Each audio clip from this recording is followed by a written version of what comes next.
This week on Dance of Joy, we talk about sailor superstitions, dark humor about dying with dignity, and which one of us whistles well. All that and more as we watch Season 2, Episode 19 of our favorite 80s hit sitcom, Perfect Strangers.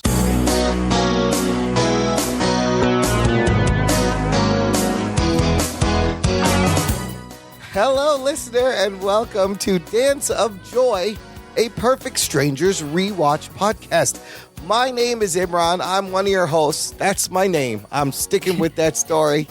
Joining me every week is my favorite and my only sister, Sophia. How are you? Hello. I'm fine. I'm a little tired. I'm exhausted, actually. Aww. I've been digging a tunnel all day. What, in the ground? What? Where are you going? I apparently just in circles. I've been digging in circles. Oh, just for some good physical therapy. That's a good exercise. Just dig in circles. I don't know where I'm going. Well, plant a tree while you got those holes dug. But we're going to learn a lot about digging in this episode of Perfect Strangers. Oh, good. That's because we are on Season 2, Episode 19, called Snow Way to Treat a Lady, Part 2. It's the Part 2 of the two-parter. We left off at a cliffhanger. Dun, dun, dun. But wait, before we even give you the description, before we get into it, we are recording on March 26, 2021, right? Right. We have a birthday. We get a birthday we need to mention. Happy birthday to the TV show Perfect Strangers. Oh, my God. That first aired March 25th, 1986, 35 years ago. Get out of the city. Happy 35th birthday. Isn't that crazy? Happy 35th birthday to our favorite 80s hit sitcom and the inspiration for this very podcast. Happy birthday, Perfect Strangers. Happy birthday to all the 35-year-olds. That means you possibly may have been conceived while your parents were watching the show. No? Okay, this is a family-friendly podcast. And the families got very friendly. That's Yes, all I'm they saying. did. Season 2, Episode 19. If you open the TV guide and you looked at the description, what's going to happen this week? It would have said this, conclusion, which is weird. It just has the one word. Conclusion. Trapped in a ski lodge by an avalanche, Larry and Balky attempt to dig their way to safety. There's the tunnels. I can't wait to see what happens. This episode, of course, stars Bronson Pinchot and Marklyn Baker, and we also have Melanie Wilson as Jennifer and Rebecca Arthur as Marianne. And this episode aired on February 25th, 1987. And even before the credits, right, you got a previously on. Yeah, we don't quite have this kind of recaps anymore. I mean, we have recaps of like previous season when we're binge watching the next season, and we have the option to skip recap, which is a nice modern convenience. But we don't have it in the same way that we used to back in the 80s and 90s when we had multi-parters where you'd have this voiceover that says previously on Perfect Strangers or last time on Perfect Strangers, and then they would show scenes. And sometimes they're almost like spoilers, but sometimes I appreciate it because they remind you of the things that they're going to be addressing in the show, and you're like, oh yeah, okay, that's where we were. Back then it had been a whole week since you saw it, so a lot can happen a week. You can forget what the story's about. So what happened last week, listener? Well, just go listen to last week's episode of the podcast. Do we really need to give you the preview? They're trapped in a mountain, in a cabin, under an avalanche. It's pretty much and it's all Larry's fault. And the Act 1 picks up exactly where the last episode left off, with Balky and Larry grabbing each other in a panic, and Jennifer and Marianne are sitting on a couch. And Jennifer goes, "We're trapped." And Marianne goes, "What do you mean exactly by trapped?" And Balky means that the cabin is buried under tons of snow. And he goes, "We can't get out unless we have an out-of-body experience." And Marianne's like, "I was afraid that's what she meant." And then you get Larry's great, "All right, let's not panic," as he's panicking. He's panicking, yeah.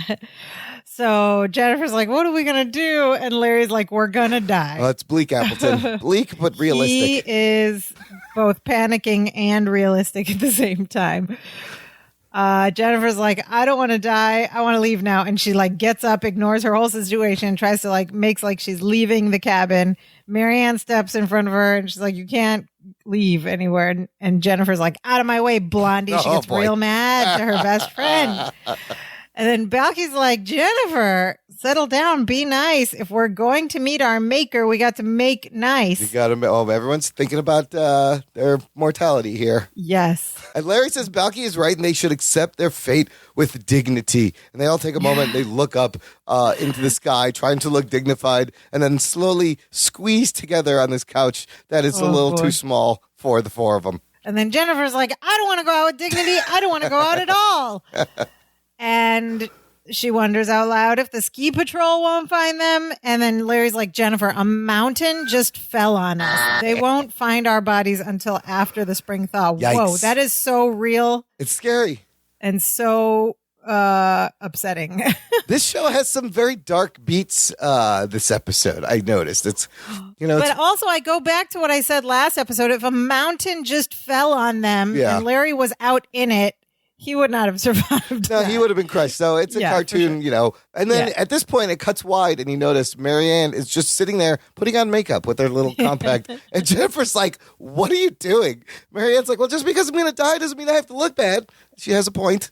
Yeah. She wants to leave a nice-looking body there. Okay, so then we see Jennifer sitting very close and cozied up to Larry, and she's like, Larry, can't you think of a way to get us out of here? And then Larry's like panicking, but then he sees this like damsel in distress, and this might be his time to shine. And he's like, I'll find a way. And then Marianne's like, there is no way. And then Larry panics and he gets up and he pulls Balky off to the side, where the girls can't hear them. He's panicking. He's like, there's no way out of here. We're going to die. And then Balky's like, cousin, you're being a little negative. Let's look at the bright side. We're still alive. We have blankets to keep us warm. We have the sun in the morning and the moon at night. We have a nice roof to keep us dry. And then you hear the roof creak and like snow falling through from the ceiling. And then they all look up and then they realize that the roof is about to collapse. And Marianne's like, so much for staying dry. So much for staying. So Marianne's always bringing the truth to the situation. I feel like in this episode, everybody's bringing the truth. Except for, so there's our first reference right there. That line, we have the sun in the morning and the moon at night. Yeah. So when I watched this episode a couple times and I don't know the reference, but somehow by the way he said the line or by the fact that we've been watching every episode and analyzing for a while, that I just knew when I heard it that it was a reference to something, but I didn't know what the reference It is a line from a classic Irving Berlin song, I Got the Sun in the Morning, from the musical Annie, Get Your Gun. Here's a clip. Got no diamond, got no pearl. Still, I think I'm a lucky girl. I got the sun in the morning and the moon at night. There it is. So what year is that musical from? That's like from the 40s. So this takes us back to what we were saying last time, I think, that Balky really knows his musicals, his classic musicals, his older musicals. He's always quoting songs from musicals. Well, someone on the writing staff is definitely a fan of old musicals and old movies because very quickly we get another reference because after they realize the roof is going to collapse, Jennifer and Marianne turn to each other and they go, oh, Marianne, oh, Jennifer, and they hug. Larry turns to Balky, oh, Balky. Balky goes, oh, please. Oh, please. He's not having it. He's not buying this drama. Instead, he encourages everyone. He goes, forget your troubles. Come on, get happy. You've got to chase all your cares away. He goes, Balky has a plan, he announces. That line is referring to the song Get Happy from 1930, made famous by Judy Garland from her film Summer Stock. Here's a clip. Forget your troubles, come on, get happy. You better chase all your cares away. Shout hallelujah, come on, get happy. Get ready for the judgment day. You like how I had these two clips ready? I love how that also ends in get ready for the judgment day, like, because they're about to die in this avalanche. Oh, yeah, it's very appropriate. So there's two great song references back to back. Amazing. I also feel like that song could have been the theme song for 2020. Oh, my God, yes. Judy Garland, her voice is great in that. So yeah, two classic references back to back. Then Balky's like, I have a plan. Balky has a plan. And he takes Larry off to the other side of the room. And Larry's like, I knew you would come up with something, that you're always so good under pressure. What's the plan? Balky's like, I don't have a plan. And Larry's like, we have to have a plan. And Balky's like, we'll think of one. And Larry goes, when? And he's like very breathy in Balky's face 3 times in a row, maybe. And Balky's like, stop blowing on me. I'm not a dandelion. When will you have a plan? When will you have a plan? They're making such a commotion. The girls notice, and they turn to find the girls staring at them, and then they just nervously in unison go, Hi. Jennifer's like, is anything wrong? And Larry's laughing. He's like, no, we're working out a plan. We got working out the very fine details of Balky's plan. And he turns back to Balky. He goes, they're going to be very disappointed, aren't they? And Balky smiles, goes, no, I don't think so. Of course. Because Balky just thought of a plan in that moment. Amazing. He tells Larry they're going to dig a tunnel out through the snow. That's the plan, Larry says. Larry says, Balky, if we dig a tunnel, it will collapse and we will be crushed to death. And on that cue, the roof starts creaking again and more snow falls from above. He waits a beat. Larry turns and goes, all right, here's the plan. Of course. Now digging sounds like a great plan to Larry. Of course, he's going to take credit for Balky's plan. Yes, he is. Because that's what Larry does. Typical man. Larry explains and he takes credit for other people's... and he's been lying all last episode, Yes. and it's now caught up with him, and they're about to die. The next scene shows that they've been working on the tunnel. They've made some progress. Jennifer and Marianne are inside the cabin, and they're shoveling like piles of snow that have presumably been dug out from the tunnel. They're like clearing, the tunnel snow. they're clearing like the front of the door. And Marianne like drops a shovel full of snow onto the floor, and Jennifer gets annoyed because there's like newspaper laid out on the floor. And Jennifer's like, watch it. I told you to keep it on the paper. We don't want to make a mess. And Marianne just looks up and goes, you're expecting guests? Like, what is the big deal? Jennifer's so uptight about things. It's like living with a Barbie doll.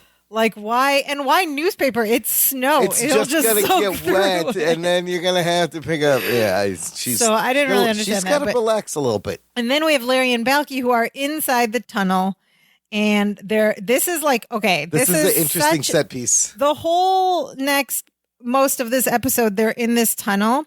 And what I thought was great was we had a lot of physical comedy in this tunnel, In a like closed in this small, space, cramped yeah. space. So this scene where we first see them in the tunnel, they're kind of like on their sides, and Balky's like in front, and Larry's like crouched behind him, and they're like very close and cuddly. And in front of Balky is like the frontier of the tunnel, like where they're digging. So Balky turns back to Larry and he goes, hammer. And Larry gives him the hammer. And then Balky starts chipping away at the snow with the back of the hammer, the claw part, and he starts whistling the theme song to the Andy Griffith Show. Yes. Do we have a clip of that? Yes, we do. Here's Okay. a clip. And this is actually a version of someone covering it. And it was a really nice, like... Are they whistling? It is whistling. You have to whistle. Okay. But then the band kicks in. It's pretty good, and it's bouncy. This is going to be stuck in everyone's head. Right?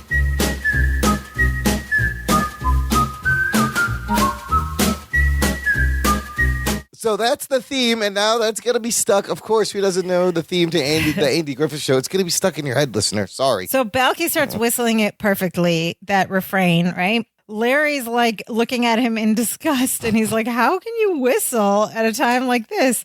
And Balky's just like, I enjoy my work. And he goes back to whistling, and Larry's like, aren't you afraid? And he's like, and then Balky tells us his whole like philosophy on fear that he learned as a boy in Mypos. From his father, too. He From learned his a little father. bit about He his says, father. a wise man once said, we have nothing to fear but fear itself. And Larry says, that was President Roosevelt. And Balky said, he said it too? He must have heard it from my father. And then he's like, and he had said, like, yeah, he's afraid, but his father taught him how to deal with fear. And this is what he taught him. He said, you take the fear and you mush it into a ball and you put it in your pocket. Then you know where it is and it can't hurt you. And Larry's like, put your fear in your pocket. And he's like, yep, just put it in your pocket. Just put it in your pocket. And he demonstrates, he grabs a ball of snow and puts it in his pocket and then like feels the cold in the snow. Yeah, and makes that face. Exactly. Everybody knows what that feels like.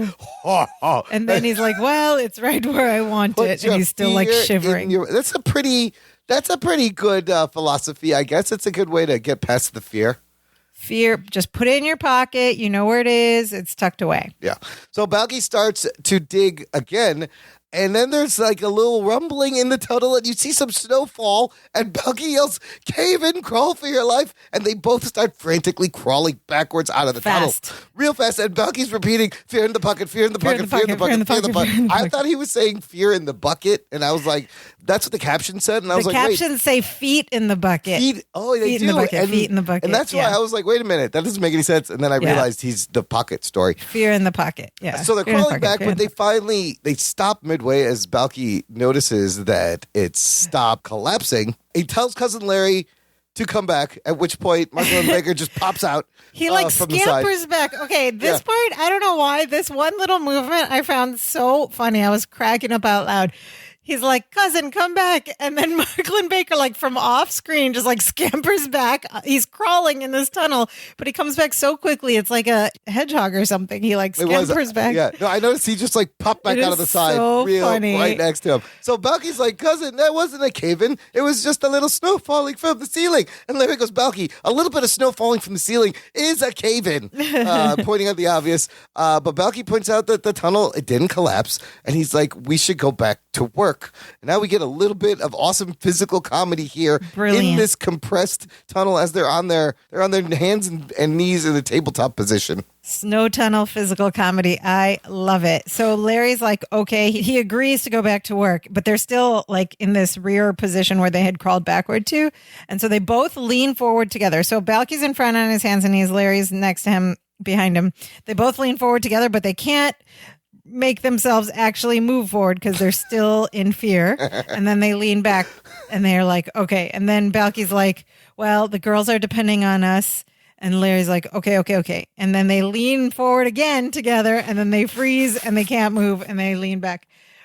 And then Balky's like, yes, sir, we're moving now. Yeah, while they're frozen in fear. And then they finally make their way forward. One small note, in this tunnel scene, it looked like Balky had long pants on, like his knees were covered. But then later on, we notice he's back in the shorts again. Really? So I don't know if you noticed that. Yeah, because there was like snow on his pants by his knees. Like you don't want to be digging a tunnel in snow in shorts. So maybe he put something else. So they're panicked and fear. They've had 3 false starts, and instead of going back to dig, what do? They decide, let's just relax for a second, have a quick heart-to-heart conversation here, and they both kind of just relax and lay down. And Larry says he's sorry for getting Balky into this mess. Larry goes, you tried to warn me, but I wouldn't listen. Can you forgive me? And Balky goes, oh, cousin, of course I can. I always forgive you. Larry looks at him like, what? Wait, yeah, it's what? one of those like veiled Balky like compliment insults. But he goes, you're my family. You took me in. You taught me American ways and culture. If it wasn't for you, I wouldn't be where I am today. Which is another compliment insult because where is he today? Stuck in a snow tunnel under an avalanche. And of course, Larry's like, look, I feel bad enough as it is. But Balky's like, we can lick this, cousin. And Larry's like, yeah, we made a pretty good team so far. Balky goes, you got that right, except for the ski trip. It's been great. Which is right. And they're going back to work on the tunnel, and they crawl back to the spot where they left off. And so they get back to the front of the tunnel, and they're like, oh, look how far we've come. And then Balky starts to whistle the Andy Griffith theme song again, and he starts digging again.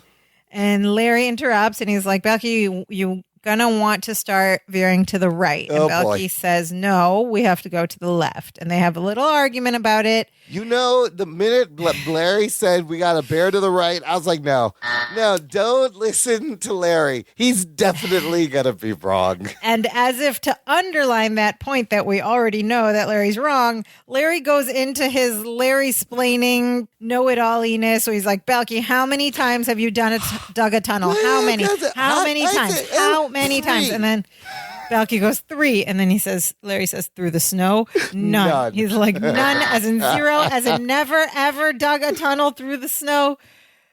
And then, of course, Belky says no. And Larry says, I am from Wisconsin. I have been digging tunnels in the snow since I was 5. And I know that I say we have to go to the right. And he's like, I'm going to lead this. And they switch places. Listen, my wife's from Wisconsin. They always think they're right. Come on. These people from How many Wisconsin. tunnels has she dug? Probably in the snow? like 7, 8. I don't know. But people from Wisconsin, they know everything about cheese and beer and the Green Bay Packers. Okay, so they changed places so that Larry's going to start digging. Back inside the cabin, Yeah. Marianne is with Jennifer, and she tells Jennifer that she knows they're going to get out of the situation, but she goes, but just in case we don't, I'm glad you're my best friend, and there's no one else I'd rather die with. Jennifer says, thank you. Aww. And then back in the tunnel, Larry is now in the front position, and he's got the hammer, and he tells Belky, get ready to catch some snow. And Belky goes, cousin, you're a lean, mean, digging machine. And then Larry starts whistling the Andy Griffith Show. And he does it really well with like vibrato and everything. Well, both of them are very good singers, as And we know, whistlers, yes. and whistlers. So he hits the snow and he gets excited. He starts shouting. He goes, Belky, I found it. Belky goes, you found the way out? He goes, no, I found my chapstick. I lost it in the avalanche. And then he puts it on his lips. Oh. So, he got him excited over some chapstick. Okay, so they're in this tunnel and we're at the end of Act 1. But before we go on, I have a proposal. Oh, boy. I propose that you and me, brother, do a whistle off of the Andy Griffith theme song. So if you want, we can play it again and see which one of us, the listeners, can decide by writing in which one of us can do it better. Oh, and I didn't bring my chapstick either. My lips are all dry. We had to do this one. I lost my chapstick Just also. lick them. Okay, I'm going to play it, and then I'm going to stop it, and then you mimic it. Okay. Okay, here we go.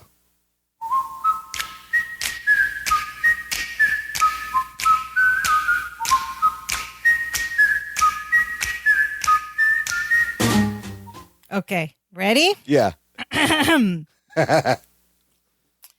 All right. This is my entry in the contest, in the whistle off.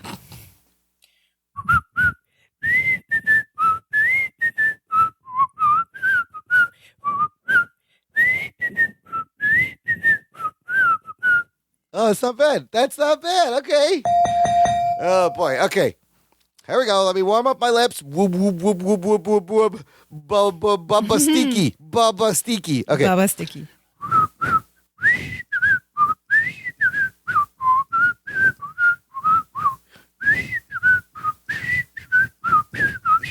Yay! That was good too. Great. No, that was horrible. All right. Well, listener, vote. There you go. Write in. Let us know. You can Write in. That's how we'll know if you listen to this leave a episode. comment. Before we get to Act 2, there's another thing you can do if you are filled with joy and want to do the Dance of Joy and maybe promote the show. We have merch now. Visit our T Public shop. Visit danceofjoypod.com/shop. You can get t-shirts, hoodies, mugs, face masks, phone notebooks, covers. everything with the Dance of Joy logo on there to show the world that you love Perfect Strangers and you love this podcast. And then send us a photo like John from Colorado posted in our Facebook group. He got a t-shirt. Thank you so much, John. Thank you, John. That is amazing. You get one of these. Cousins should joke more. Yes, they should. You get a cousin should joke more for getting the t-shirt and posting the photo. I love seeing that. danceofjoypod.com/shop for all the swag. Get your swag. Okay, Act 2. Larry is chipping away at the snow in the tunnel, and Balky's exhausted. He's like, we've been digging for hours. We've gotten nowhere. And he says, I still think we should have turned left. Yeah, and Larry yeah, says, yeah. well, you're wrong. And Balky says, no, I'm not. And then Larry keeps digging, and then he's like, then he hits something. Yeah. He gets excited, and he said, Balky, oh, this is great. He goes, Balky, there's a light at the end of the tunnel. And Balky like rolls his eyes, and he's like, yes, and every Rolling Stone has a silver lining. He thinks he's just like saying quotes, like philosophical quotes. But it's so funny that his sarcastic comment is a combination of two inspirational of two sayings. quotes, Rolling Stone. Every Rolling Stone has a silver lining, and I kind of want to use that as my like email signature or something. What does that even mean? I don't know. Yeah, every Rolling Stone. It's just a mishmash of all the like motivational sayings. But Larry's like, no. There's a light at the end of our tunnel, this tunnel. And he gets all excited. He starts digging anymore, and they could possibly be saved. Oh, and then, my Lord. And then he's like, let me see what I hit. And then we cut to the inside of the cabin, and Jennifer and Marianne are sitting at the table, and behind them is the window that was covered in snow, and we see like someone clear off a space from the other side of the window, and a knocking and a scratching on the window, and we all realize collectively what has happened. They went right, and they ended up back at the cabin. That's Larry on the other side of the window, and Marianne thinks they're saved. She's like, "It's Larry, we're saved!" And they get up, they open the window, and she's like, "Hi, Larry!" And Larry sees them and immediately starts crying. And then So funny. Balky, he's like, he realizes what he's done once he sees the girls in the inside of the cabin. He starts breaking down. And then we see Balky's head poke out through the window. So now it's just Larry and Balky's head in this small tunnel coming in through the window. And Balky sees them and starts crying too. They're both crying, and there's just two heads coming out sideways from this window. Balky's got snow stuck to his face, and yes, they definitely should have left. Gone and, left. And now this next bit, like you thought the physical comedy in a cramped half tunnel was funny. These guys can be funny with just their heads poking out of the window. Jennifer goes, "How did you guys get over here?" Balky's like, "I'll let you feel that one, cousin."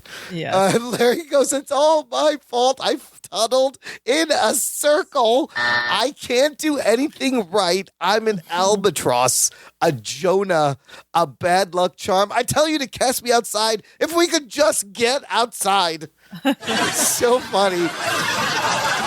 And then he goes, "If it wasn't for my snowball of lies, we wouldn't be stuck in this pit." The callback to the lies and the pit of lies. And now he's ready to confess to Jennifer. But of course, he needs to get closer since she's, on the other side, the side that Balky's on.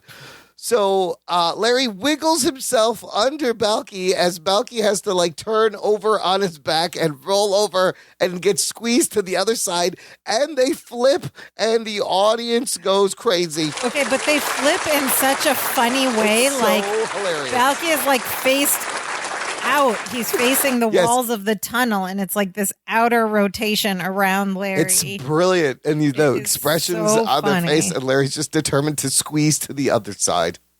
Okay, I want to go back for a second to this line that Larry just said. "I'm an albatross, a Jonah, a bad luck Those charm." are all bad things, I assume. So, yeah, I mean, I heard this, and again, I was like, these are things I need to look up. I've not heard reference to albatross or Jonah, but he, in this rule of threes, he kind of explains it with the third one, bad luck charm. The first two are some references. So I looked up these references. Albatross is a bird as well, but the usage here comes from a maritime superstition that it's very bad luck to kill an albatross because the albatross can fly long distances without flapping its wings, etc. Sailors used to believe these birds were supernatural. So the saying is someone is an albatross around your neck, right? That's like the full saying, meaning they're going to cause you problems. You don't need this person in your life. Right. Okay. So it's something about bad luck related to a superstition. Okay, I like that. Okay, learning. Among sailors. Learning. The next one, a Jonah, is also comes from a sailor's expression. A Jonah is a long-established expression among sailors, and it means a person, either a sailor or a passenger, who is bad luck. And it's, of course, based on the biblical prophet Jonah. It is biblical. So Jonah and getting caught in the whale, he's just bad luck. And so a Jonah is bad luck. I mean, the thing I was reading said clergymen are considered bad luck as they are all of Jonah's ilk. And also redheads and women are also to be avoided as passengers. Hey, that's not me. I don't condone this. I'm all about inclusivity. This is what the sailors used to believe. That's funny, though, because Jonah is a name that's used commonly today. It's a very popular name now. Yeah. But a Jonah, sailors used to call people who are bad luck Jonahs.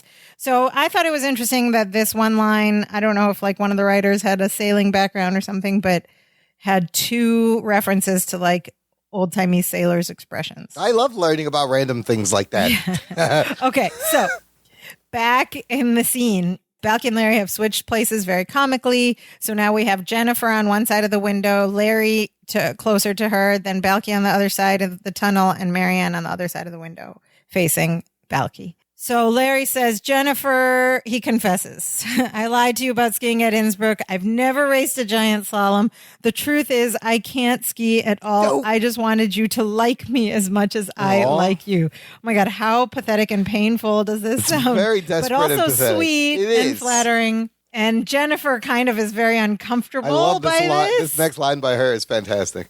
She's like, Larry, I don't know what to say. I'm flattered that you would go to so much trouble to impress me, yet repulsed at the thought that it might cost us our lives. That is some conflicting feelings there. That is I a love powerful line. I yes. love that. And then Marianne's like, don't be too angry with him, Jennifer. Marianne's trying to calm things down. And suddenly, oh, this is great. She goes, think of him as one who loved not wisely, but too well. And everyone is like, what? And they look at Marianne. And then Marianne goes, I think that's Shakespeare. And then she goes, or moonlighting. And we have another Marianne moment of clarity. Some of my favorite And things. Another moonlighting And reference. a moonlighting reference, which is also, I believe, it aired like right after on ABC. So fun, the yeah. final slot. So I wonder if moonlighting writers were also writing in little jabs at Perfect Strangers. that would have been hilarious. Also, is that Shakespeare? I meant to look that up and I didn't.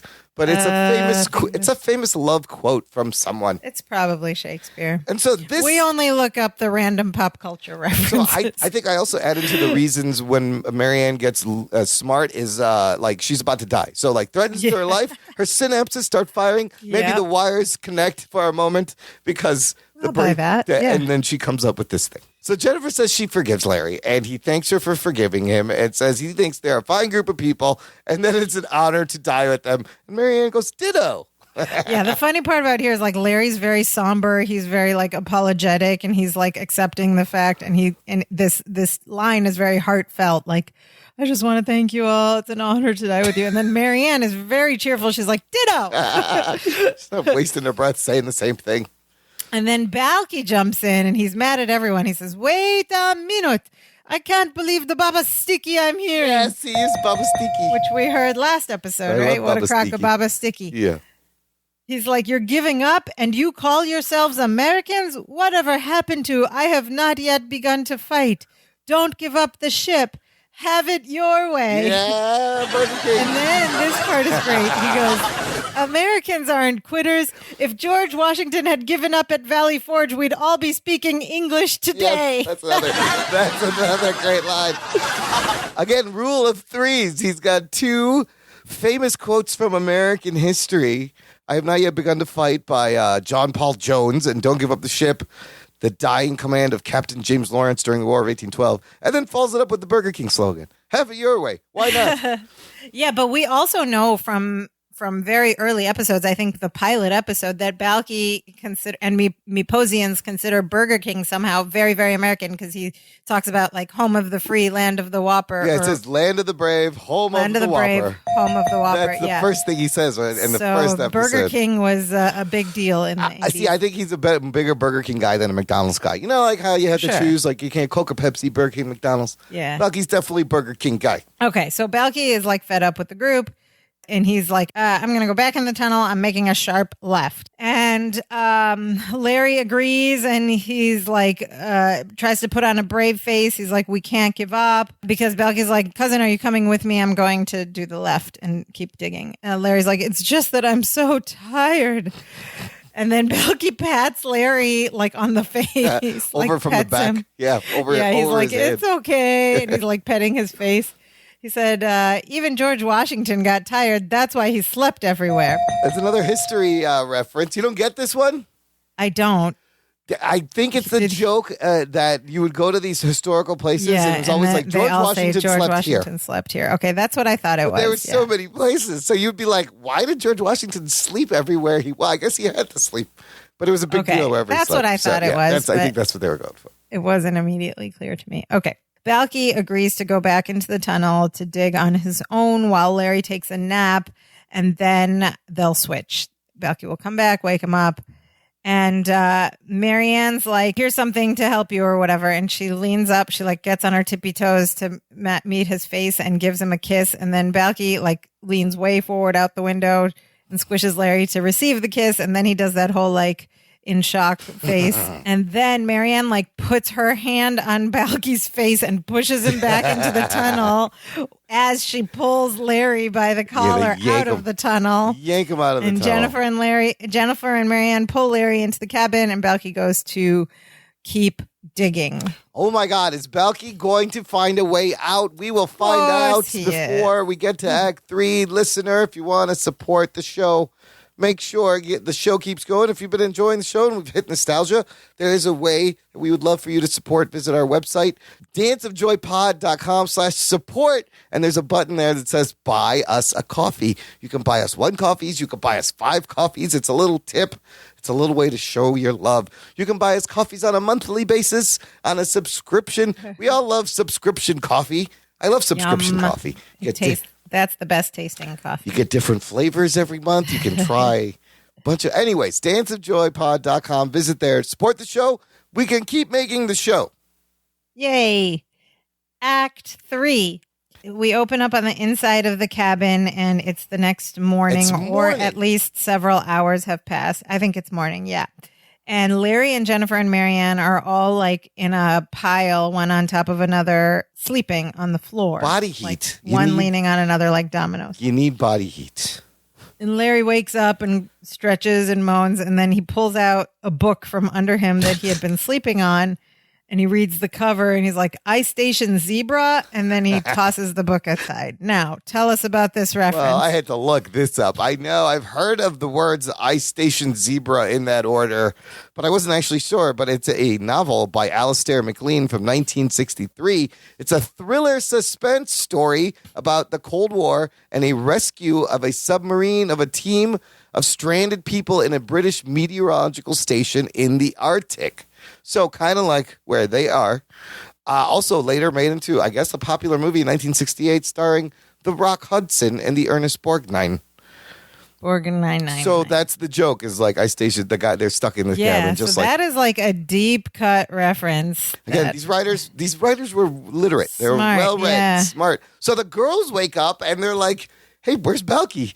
And Marianne's like, he must still be in the tunnel. And Larry's like, what a guy. He didn't wake me up to relieve me. That's amazing. He goes to open the door, and we all discover that the tunnel has collapsed.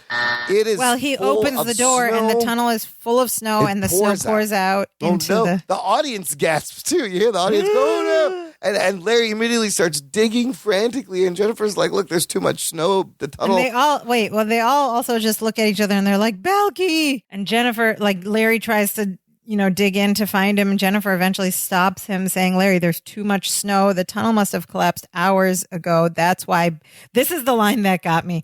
That's why Balky didn't wake you up. Didn't come back to wake you up. I was like, oh, that got dark. This whole part. So this whole section gets a little dark as Larry's walking very away. Very emotional, yeah. He's dazed. He's realizing what happened. He goes, I belong in the pit, not him. Why didn't I listen to him instead of to my own hormones? They sit down with their back to the fireplace. He looks at Jennifer and goes, why do you have to be so damn attractive? Great. Blame Jennifer for being attractive, Larry. Okay, so before the next line, if this monologue just ended there, then it would reek of like incel, like angry. Yes. Angry, frustrated man, violence. Yeah. But they save themselves because he goes on. He realizes, he goes, listen to me. He's becoming super self-aware. Listen to me. I have just killed the sweetest, bravest man I've known, and now I'm trying to blame it on you. He goes, he came to America looking for a new life. He moved in with a cousin he didn't even know. I thought I was doing him a favor, and now I was the lucky one. If I know anything about the goodness and purity in life, it's because Balky Bartokomous taught me. And he's like crying and sobbing through this whole It's thing. actually like so like almost like real, like he's not dead, right? Yeah. Obviously. But I was like, oh my God, they're playing it off like Balky's dead in the tunnel. And it's so sad. And Marianne walks over and she's like, we're going to miss him too. And then so Marianne is crying. They're all crying. Marianne sits on the other side of Larry. He's in the middle. Jennifer's on the other side. And Larry's just sobbing and admitting things to himself. He's like, I'll never forgive myself for this. And Jennifer says, Balky would forgive you. And Larry says, of course he would. Even dead, he's a better man than me. Yeah. And then Larry's just sobbing and he says, if I could just hear his voice one more time. And then we hear from a distance a faint Balky's voice going, Cousin Larry! Cousin Larry! Cousin Larry! And they all look up in confusion. And Larry and Jennifer just think it was like some weird thing they heard. You're like some hallucination. Like an angel. Yeah. And they keep crying. And then Larry's like, if we could just see Balky again and tell him how much he meant to us. And then Marianne is still looking up at the ceiling and she goes, I think he's up there. And Larry's like, of course he is. He was a saint. And she's like, no, I think he's on the roof. And then we hear Balky's voice again saying, Cousin Larry, can you hear me? Oh my God. And then they all look at each other and they're like, he's alive. Larry leans back into the fireplace looking up into the chimney and he's like, Balky, you're alive. And then we cut to an external scene and Balky is standing on the roof with like his leg up in that triumphant pose, like one leg on top of the chimney or whatever. And he's like, well, of course I am. Don't be ridiculous. What am I going to be? Dead? And then he like slaps his knee laughing. Oh my God. And the audience applauses and it's like such a dark, I love this dark humor. Yeah, that was like a really intense trip for a sitcom in the 80s. Like that went from like hilarious physical comedy to like, oh my God, Balky's dead. To back to funny. You could do that. This tone is all over the place, but it still works. Balky tells them he can see the search party, that they're coming soon. He looks around. He's like, it's a wonderful day out here. And Larry says, yes, it is. He goes, we're saved. And as he's climbing out of the fireplace, he's trying to say we're saved, and he hits his head on the stones. And then he crawls out. He's about to say we're saved, and he hits his head on the mantle. And then I love this. The third time he stops and he looks up to see if there's anything. And then he stands up finally because we're saved. And they all hug.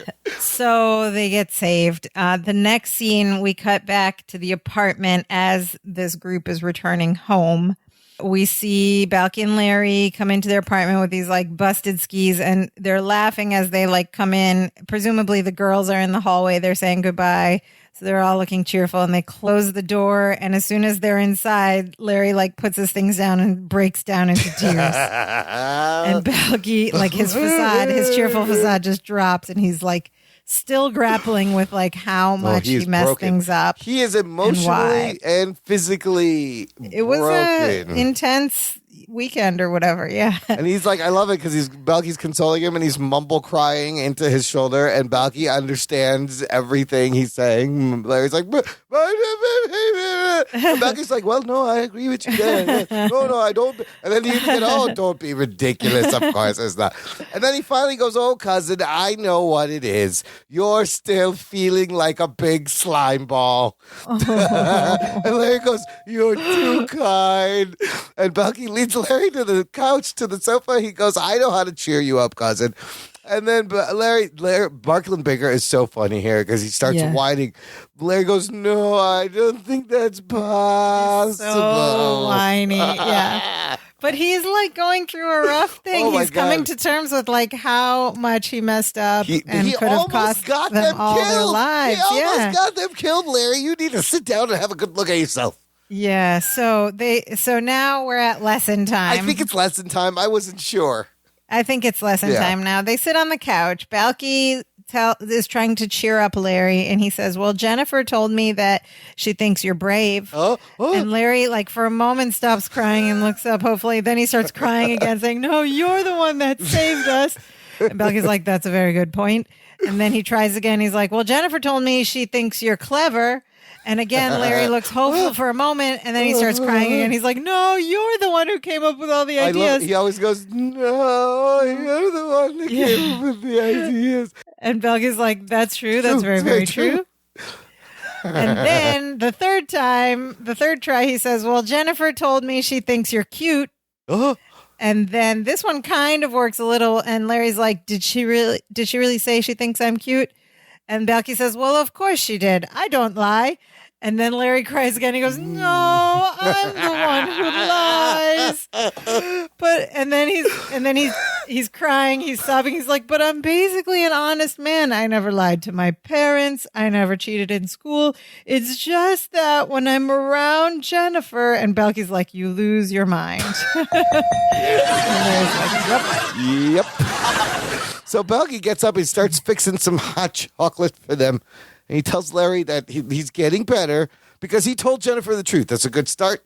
Yeah. And he goes, and you know why? And Larry goes, no. He goes, because if you know anything about the goodness and purity in life, Balky Bartaga Mustachio. And then, he makes that like sarcastic Balky face. And then suddenly Larry snaps out of his way. He goes, wait a minute. How long were you up on that roof? And then Balky just looks up and goes, Saint Balky. I like that. I love that Balky throwing shade at Larry every now and then. So he heard Love the it. whole thing, and now Larry knows. And roll credits. That it was a wild adventure of a second part of a two-parter episode. Oh my God, I would never go skiing again if I was any one of them. It's traumatic. I haven't even been skiing, yeah, and I don't want to go now. I don't want I'm any too part scared of of that. avalanches. Yeah. But, okay, so we have a little bit more. How's this going to affect Larry's relationship with Jennifer? He did come clean, but man, he was lying came a lot. clean, but if I was her, she's like, what have we learned from Jennifer's point of view? This guy is a little bit intense. Red flags all over the place. He wanted to impress me so much that Sweet. it almost cost us our lives. Sweet, but a little much, yes. Terrifying. It's terrifying. But we'll see what happens with them. Let's get into Dimitri appearances. Now, they weren't in the apartment until the very end. Okay. And Dimitri was still sitting on the kitchen table in the ski outfit he was wearing in the first part. I'm surprised he didn't show up in the cabin with them. Yeah, they didn't take Dimitri with him. He would have gotten buried under the snow. Balkyisms. Oh, we didn't do we skipped over this line where he goes, cousin, we've been through fat and thin together. What's the line? What is that? Thick and thin. Thick and thin. Right. Thick and thin. Fat and thin, though, makes I like more it. sense. Yeah. Fat and thin. My favorite of the show, every Rolling Stone has a silver Yes, lining. I'm going to start saying that so all the instead of time. every Rolling Stone gathers moss and every cloud has a silver lining. Yeah. So you could go every cloud gathers moss also, which I don't know what that means. I like Rolling Stone. Every has a Rolling silver Stone lining. has silver lining. And then this is great. If George Washington had given up at Valley Forge, we'd all be speaking English today. Yes. We would. We wouldn't be speaking American. Not American, we'd be speaking proper American. English. English.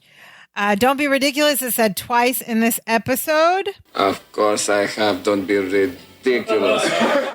And some other catchphrases. We have an instance of Balky and Larry saying hi together. Balky's like repetitive, that's correct, or that's true, or that's a good point. Very good point. That's a very good point. A couple of ha's, or at least one. And we have a bunch of other running jokes. Larry's breathy laugh and W's. When? What? Wheat thins. That reminds me of that commercial. You ever see that with Stewie from Family Guy and Brian? And they're like, you can eat the wheat thins? Wheat thins? Wheat thins. The guy's like, why you say it like that? Like what? Wheat thins. Larry berating Balky with how many times have you? How many times? How many times? How- None, as in zero, as in never, ever. In snow. In snow. Jennifer's amazing contradictory feelings that we went over, where she's like, on the one hand, it's sweet. On the other hand, I'm Yeah. scared you're going to kill us all, Larry. Marianne saying something profound, Yes. and then A Marianne moment of clarity. I love it. And Balky laughing at his own joke a couple of times. Yes. Okay. Was it last week or 2 weeks ago? We started a segment called Balky Duds, it's a collaboration with Balky Duds' Instagram account, where our new friend Rainey, who runs the Balky Duds account, comes on and talks to us about Balky's outfits in this show. Rainey's not with us tonight because this is a second parter. They're wearing the same clothes that we talked about last week. Although we did notice that Balky has a nice button-down cardigan sweater with diamonds and snowflakes on them. So we'll have to go to the Google spreadsheet that Rainey maintains and see if that sweater is cataloged.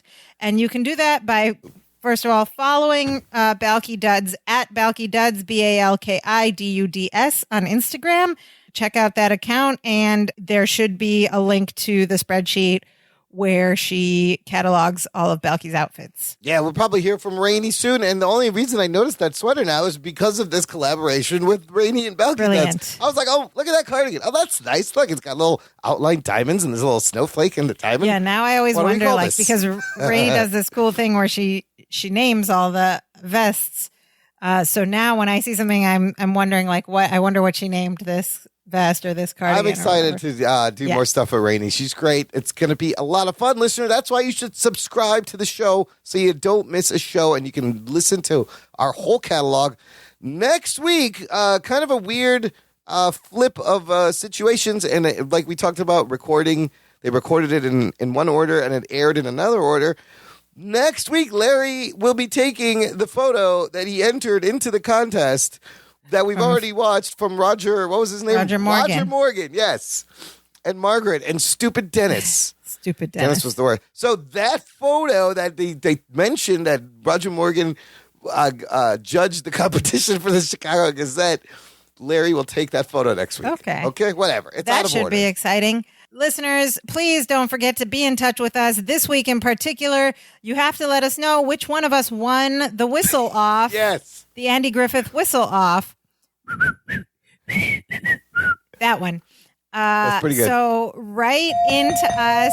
You can find all our social media links at our website, danceofjoypod.com. You can also find there all of the podcast apps, all the links to podcast apps where you can like and subscribe to our show.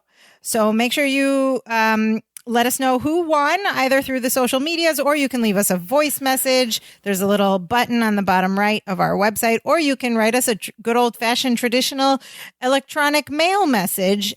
The address is danceofjoypod@gmail.com. Wait a minute. They deliver mail electronically now? What? I mean, that's how it What used are to we be back talking in our about? day.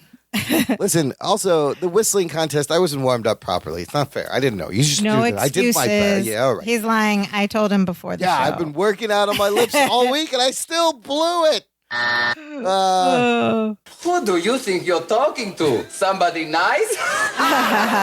Yes, we do get a little bit competitive from time to time in our siblinghood and on this show. So we need you to judge this contest. Yes, thanks for listening. And the most important thing, share the show. Put it out there. Send it to a friend. Let's all have a good laugh and watch Perfect Strangers together.